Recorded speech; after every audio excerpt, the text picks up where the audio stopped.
Virgo, Pisces. The axis is amplified right now. We had our first new moon in Virgo, and we have a second one at the end of September, and now we will have a full moon in Pisces. And what that means for us right now, what is ending in this moment, the full moon is often a culmination, and it's a lunar eclipse as well. When we have a full moon where the moon is next to the nodes, we have a lunar eclipse. And in this moment, it is a lunar eclipse in Pisces, and it is about the north node. And so let's take a look at the collective first. And we have the Six of Cups. And the Six of Cups is about our give and take, right? It is about how we exchange. Maybe it is about the things that are connected to Virgo and Pisces. And wherever that is in your chart, that adds another layer to this meaning, because in the original chart, it is the 6th house and the 12th house. So Virgo is the 6th house and Pisces is the 12th house. But in your chart, it can be in a different place. And I will draw cards for every sign, but this is the meaning for the collective in this moment. And there is the snake, we have the house, and we have the moon. And this feels to me like there is something that we need to heal in ourselves, that we need to heal in our base and in our root that is connected to the house. Even it can be healing something in your life about your home. But it is the connection of your, on the one hand, on your intelligence. The snake can be someone who is really intelligent. And on the other hand, the mind and the relationship to your emotions. So this feels like there is something that wants to be connected, that wants to step into this exchange of 6 of coins. So we can see that there is an exchange from these two children, and it is overcoming the things that we lack. So there is an exchange of people, there is an exchange of resources, even a change of the things that we give from our, it's the cups, right? It's giving from the heart. It's giving in our emotions and the support that other people need. And it's about this exchange of giving and taking. And the same is reflected in here, that we see that this combination of giving of the mind, of the intelligence, of the things that we can give from is the connection to the emotions, on the other hand, that is creating the stable foundation that a house would be. And a house is always the stable connection in your life. This can be a real house, but it can be your body as well. It can be the thing that supports you in your day-to-day life. And what are we supported by?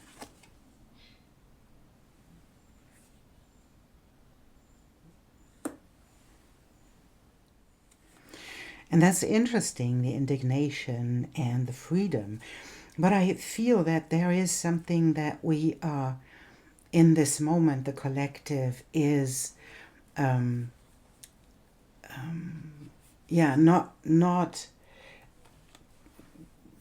they are not supporting the things that are happening in the world. And it leads into the step into freedom, because when we feel that something isn't happening and isn't for us in the real world, then we are free to free ourselves. So we are supposed to say something against it, and diving into our own tasks and finding our authentic self. Oh, that's not right. Yes. And finding our authentic self in all of this, and letting go of the masks. That can mean as well that we have different parts that where we put on our masks, and where we didn't want to ruffle the feathers of the collective, but now this indignation shows us that there is nothing to defend, there is nothing to hide. And this is the moment of setting yourself free from expectation of others.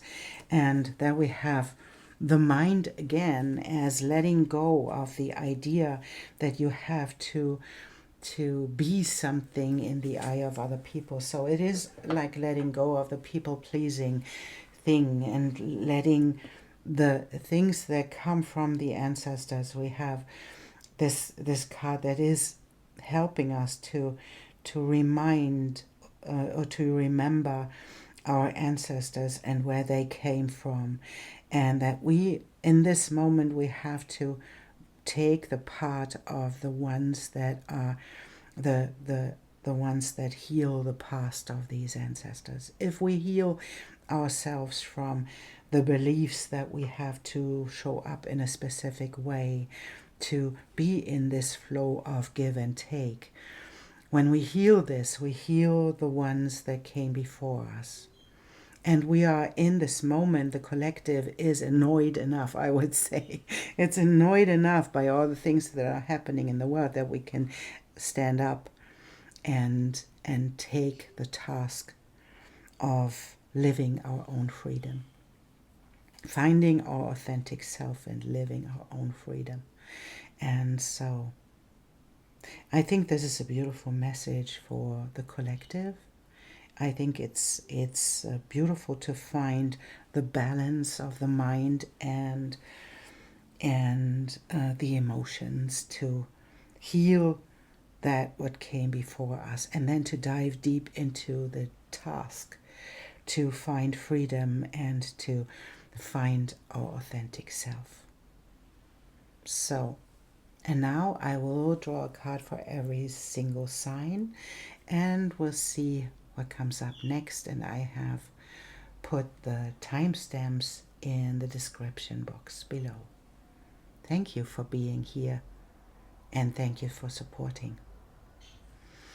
And the sign-specific readings I will do in pairs, so that we can have the axis it's happening on, and we have both of the signs that are on this axis. So I will start with Virgo, and then I will continue with Pisces, and then I do Libra and Aries, and so on. I will always take the axis this is happening. So welcome Capricorn to your full moon reading, and this is happening in the axis of your 9th and 3rd house. So it is about beliefs and about your communication and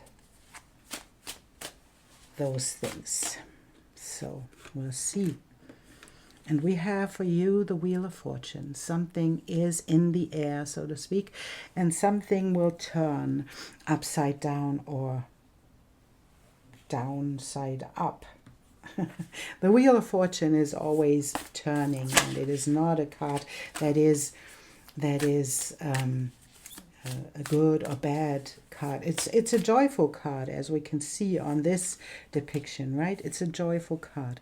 It is about growth, and it's about you sweeping out and cleaning out your rooms and ending things that were hidden inside of you, or that were hidden from you in a way. So it can be even cleaning out ideas for creations, for books, for things that were in the books, so to speak, and it's about the growth that you step in. And yeah, maybe it's about the communication of the idea of books, whatever that is, or storytelling, however you tell your story. But it is like stepping into the innocence again and into fearlessness. And that feels like there is something you want to create and that you were afraid before about it. So this is about letting go of the fear and letting go of the idea. What I feel with the flowers in your case as well is letting go of the idea that you can be too much and that something can be too much in your life. And it's not the case. It is the invitation to dive deep into the task and to rest and renewal in the right moment as well. So it's not about doing. It is about you stepping into the innocence of this moment when this wheel is turning and stepping fearlessly into the next phase of your life where you are bringing something into communication, into the outer world that you didn't communicate before. And it is about this resting moment where you can breathe and where you can allow yourself to look back at your experiences and step into the next moment. And this rest and renewal is necessary for this moment as well, because you have Kairos, and Kairos is the horse that has the same background as the same color as the background. So you have to be in the present moment to see this horse coming so that you can jump on it to take the opportunities that will come your way. You cannot be in the past, you cannot be in the future, you cannot be anywhere as in the moment. And this is the moment of this renewal, this moment of diving deep into the next phase and the next project that will lead into something that will turn your world upside down. But it wants from you to be fearless and to be in the present moment. And maybe there is something from your ancestry. Maybe there is something that is that wants to be healed in your ancestry. Maybe there is something you want to step in, the story you want to tell, create a song about it, create a book about it, create a painting, whatever it is that you are creating in this moment. Allow yourself to sit for a moment, to breathe, to rest and renew, and then to step into the next task, because it is your choice to bring this into the outer world fearlessly. And the opportunity for this will come. And it will be communicated by you. And that is really lovely, because it is about higher communication. It's about you allowing yourself to heal the wounds of the ones that moved this path or walked this path before you. And that is coming with this access. And it can even mean, the third house is about siblings as well. It's about communication with them. It's about and the ninth house is about the higher learning and our beliefs and the things that we bring into the outer world by communicating our beliefs in a beautiful, high, knowledgeable way. So this is the moment for you to allow yourself to be fearless about the next step, but not to rush forwards. Allow life to turn in its own timing, and allow Kairos to show up, the opportunity where you jump on this horse because you are present, and then bring something new into the world that is connected to the healing of your ancestors and your experiences in growth. That's beautiful, Capricorn. And I wish you a beautiful full moon. And I see you soon. Welcome, Cancer, to your reading. This full moon is happening in the axis of your 3rd and 9th house. It's about communication, and it's about beliefs and all of those things. And we'll see what comes up in your life. And we have the Queen of Wands. And the Queen of Wands is the queen that really is about creation. She knows what she wants.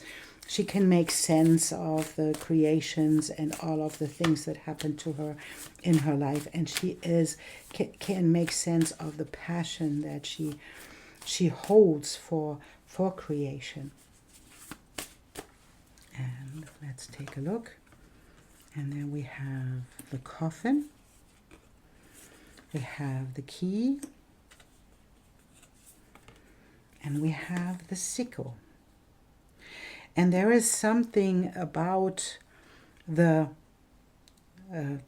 past and about things that held you back, that kept you stuck, where you get a key, into creating something magical that gets you out of this stuckness and out of this idea that you are not moving forwards. This is happening quick. Something is really showing up quickly in your life. Whatever that is in your life, whatever kept you stuck, it won't be stuck in the future, because something will show up, and that really feels like it's getting you back into the innocence that you really, really long for, and to get into the curiosity to move creation forwards.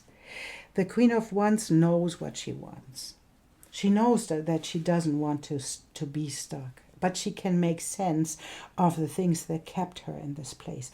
But now we have this key that she will get to move something into something new. And now we have the curiosity showing up to be curious about the next step of your life.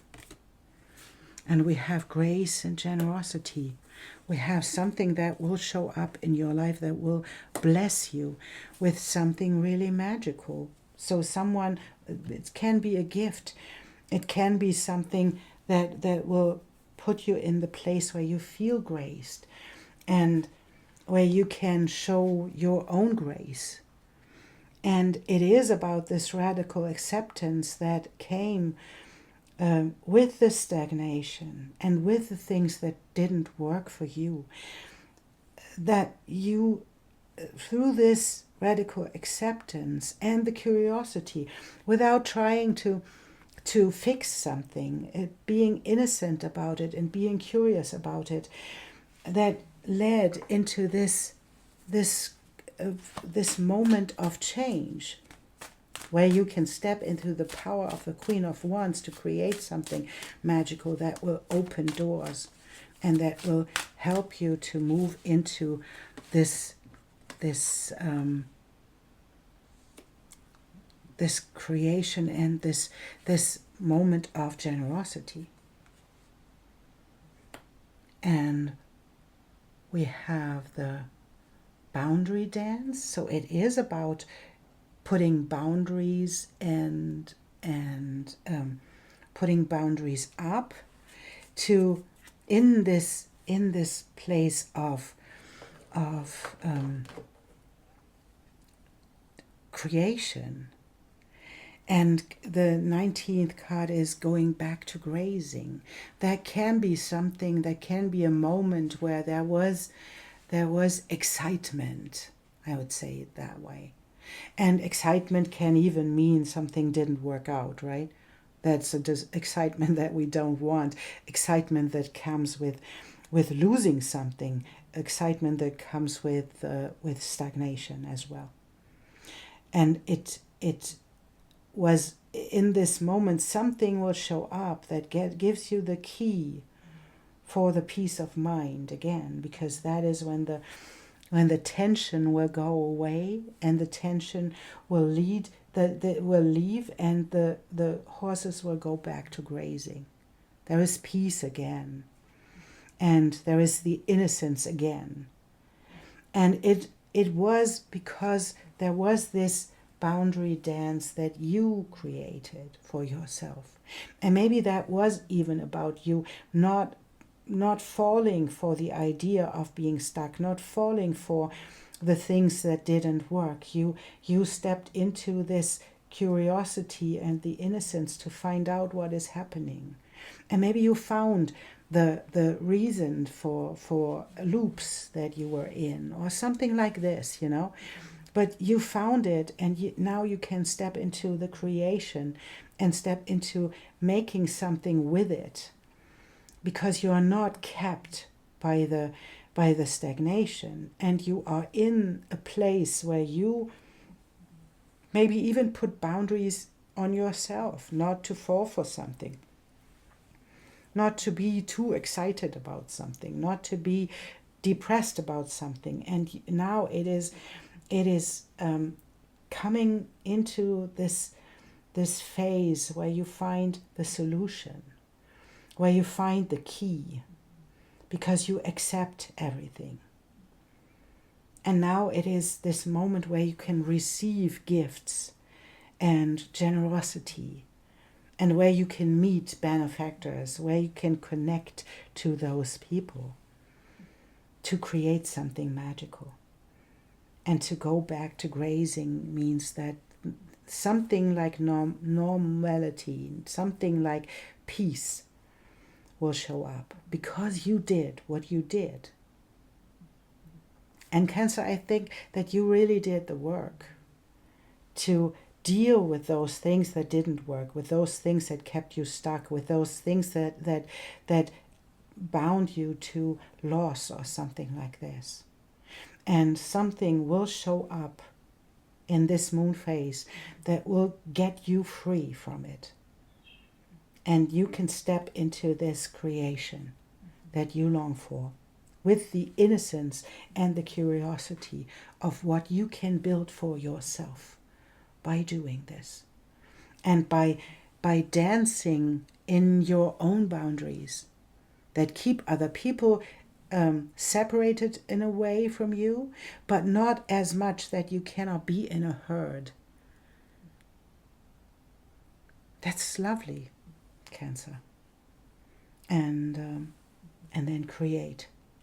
The Queen of Wands is the Queen of Magic. She is passionate. She is involved in her own creations, and she makes sense of the past and all of the things that happened to her and that led into this creation.